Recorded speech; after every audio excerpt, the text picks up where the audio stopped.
beautiful people. Hopefully you guys are having a great week.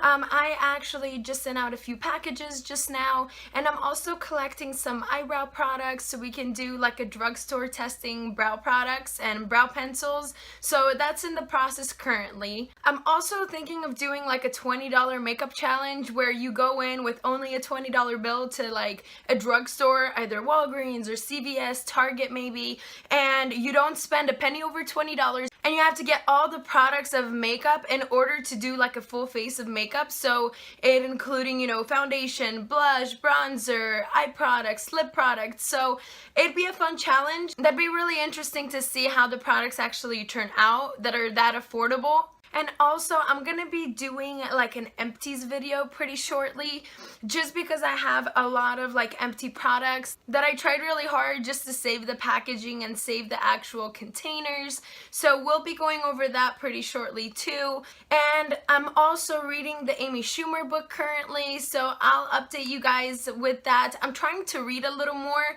and trying to do maybe like at least 1 or 2 books a month. It's been a while since I have like read anything, and it's just like I love to read and I used to read all the time, but now with like work and all the extra like things I'm doing on the side, it just gets really busy and you don't even realize it, but time flies by like crazy. So I'm trying to read a little more. Now for the actual treat of this video, I have the 2 Lorac California Dreaming palettes, and we're just gonna kind of talk about them. And I've had this one for maybe about a week. I've had this one a little bit longer, and so I've been trying to play around with them. I actually have this eyeshadow palette on my eyes right now, and then this is a blush palette. So let's start off with this palette, which is the blush palette. It's a really cute design. I don't know if you guys can see, but it has a lot of like random little tiny pictures of little butterflies, lips.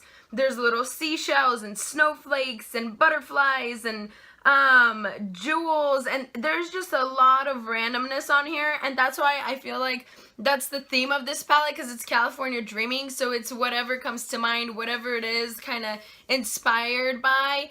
And now you open it up and this is what it looks like. It has a little mirror on here, and then it has 4 blushes, and there's actually 2 shimmers, 1 satin and 1 matte. I actually have the combination of these 2 shades on my cheeks right now, but from the first glance at it, I feel like this palette is a little bit more for the spring, for the summer, for whenever we all like get a little bit tanner in the sun. If you have absolutely fair skin, like lighter than I am, I feel like the only good color that you're going to be able to apply is this one right here called Wavelength, just because it is a very kind of neutral light pink.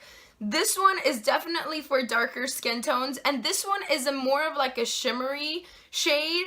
It's a much more of a darker, deeper peach. So Golden Hour and Sunlight, they're both shimmery, and so they don't have glitter, but they're almost like highlighting texture. Even if you guys, can you guys see this? Like it has a really nice reflection to it, so it's really glowy on skin. But I feel like if you're extremely fair, you wouldn't be able to use this one as a highlighter. But if you're anywhere from like medium to darker skin, these 3 are going to be gorgeous, because this one you can definitely use as a highlighter.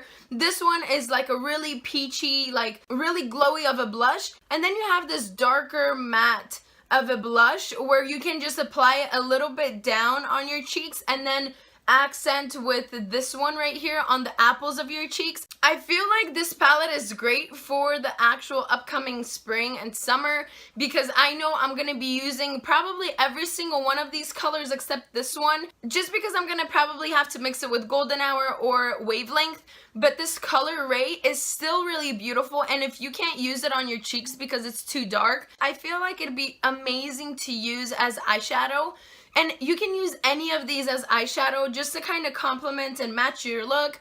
And so this palette retailed for $30, and I really enjoy it. The pigmentation is really there, so you have to make sure you don't really like stick your brush in there all the way, just because they are very pigmented. They layer beautifully. They have a really nice kind of sheen to them.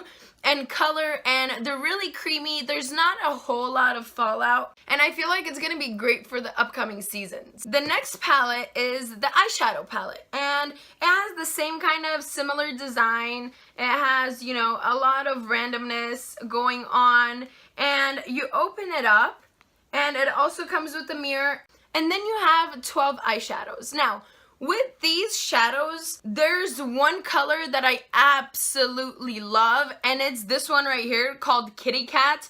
And as you guys can see, you probably can guess why I like it and love it so much. It's because it's so reflective and so foiled almost looking. It's like a really deep plummy rose gold, if that makes any sense. And that's actually what I have on my eyelids today, with a little bit of starfish in the crease. It's just a very beautiful color overall. Now, this palette retails for $30 as well, and the shadows are very pigmented. I haven't had any issues with any of them. They're just really pretty to mix in, and they blend really nicely. Some of them do have a little bit more fallout than others, but overall, there's beautiful transition colors as well, like this one right here called Button. It's a very creamy kind of nude of a shade. Then you have this shade Cozy right here, which is more of like a peachy transition shade, or all over the lid shade. And then you have a few highlighting shades like this Sandcastle right here, which is like a light icy color, or the 65 degrees. And this one, this lightest one, is a little bit powdery. I don't know if you guys can see that, but I feel like that's the only color that I had issues with. But besides that, I feel like you can get a lot of great looks from this, because you have like a darker emerald green in here, you have a lot of neutrals, you have that really shimmery pop of color, you have Boots, which is an extremely like graphite dark black, and then you have the shade Cable Knit, which is a cool toned brown. And you can have a lot of looks from this palette. I feel like just because it is pretty affordable compared to some of the other palettes, I feel like it's a great palette for a beginner, just because you can play around with so many combinations with your purples and mauves and peachy colors and your shimmery shades and a little bit of darkness. And I do think the quality of these shadows are really nice for the $30 value that you're actually paying for. I really like this palette. It's a 2 thumbs up. I honestly feel like this palette is like night and day compared to the actual spring Lorac palette that came out. This one is so nice, and the colors are really creamy. It is very pigmented. I haven't had any issues blending it. The color actually, you know, shows up compared to the I Love Brunch palette, which had really poor pigmentation, and especially because they were more pastel colors, and always, you know, with eyeshadows, pastels are so much harder to actually make and produce. I feel like this palette is definite thumbs up for me, especially compared to some of the other palettes that I've tested for the spring launches, and I just really enjoyed this. So if I had to advise between the Lorac I Love Brunch palette for the spring and this one, I would definitely say this one compared to the other one, just because the pigmentation and the quality of the shadows is so much better in my opinion. And so hopefully you guys enjoyed this video. Thank you guys so much for joining me. If you guys have any requests for any makeup spring launches, let me know in the comments below. I'd be more than happy to purchase items or palettes or whatever it may be to do like a review or showing or swatching. So let me know. Definitely stay tuned. Subscribe to my channel if you haven't already. You can also follow me on Instagram and Twitter, superlady246. And I love you guys so much. Lots of love from me to you. Stay positive and happy, and I will see you guys soon. Bye! Mwah!